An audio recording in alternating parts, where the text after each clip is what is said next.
ভারত সরকারকে অবিলম্বে বাংলাদেশের সঙ্গে আলাপ আলোচনার মধ্য দিয়ে বাংলাদেশের অভিপ্রায় অনুযায়ী ফারাক্কা চুক্তি সম্পাদন করতে হবে। অন্যথায় ভারতের সঙ্গে সুসম্পর্ক স্থাপিত হওয়ার যে সুযোগ তৈরি হয়েছে তা নির্ভর করবে গঙ্গার পানি বণ্টন চুক্তি বা ফারাক্কা চুক্তি সম্পাদনের উপর।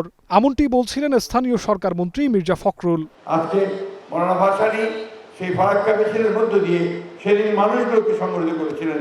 দুপুরে রাজধানীর ইঞ্জিনিয়ার্স ইনস্টিটিউশন মিলনায়তনে বিএনপি আয়োজিত ফারাক্কা লং মার্চ দিবস উপলক্ষে আলোচনা সভায় মন্ত্রী এসব কথা বলেন।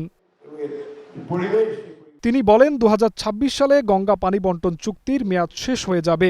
একই সাথে বর্তমান সরকারের পদ্মা ব্যারেজ নির্মাণের পদক্ষেপ একটি ঐতিহাসিক সিদ্ধান্ত বলেও জানান তিনি। ভারতের মাধ্যমে অবিলম্বে এই ফারাক্কার যে চুক্তি সেই চুক্তি বাংলাদেশের জনগণের সঙ্গে আলাপ করলে তাদের অভিপ্রায় অনুযায়ী তাদের চাওয়া অনুযায়ী এটাকে সম্পাদন করতে হবে। এটা খুব পরিষ্কার কথা আমাদের।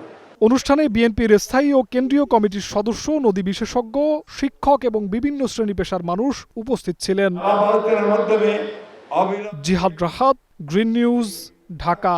চুক্তি সেই চুক্তি